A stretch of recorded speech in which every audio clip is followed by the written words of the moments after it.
Η ταινία μας ονομάζεται Beautiful Chaos. Τα σημεία που έχουν επιλογή είναι πολύ γραφικά και ιστορικά σημεία της πόλης. Πέριξη του Λευκού Πύργου, τη νέα παραλία, την παλιά παραλία, μέσα στην αγορά, στο Καπάνι, στην πλατεία Αριστοτέλους.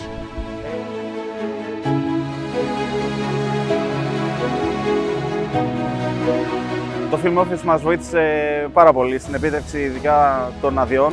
Όταν απευθυνθήκαμε σε εκείνο και του υποδείξαμε τα σημεία στα οποία θα θέλουμε να κάνουμε τα γυρίσματα, μας έδωσε έναν οδικό χάρτη και τις επαφές με όποιον πρέπει να μιλήσουμε για να την εξασφαλίσουμε την κάθε άδεια. Ανοίξαν όλες οι πόρτες σχετικά εύκολα και εξασφαλίσαμε και εγκαίρως όλες τις άδειες και μπορέσαμε να συμπεριλάβουμε αυτά τα πολύ ωραία και ιστορικά σημεία της Θεσσαλονίκης μέσα στην ταινία μας.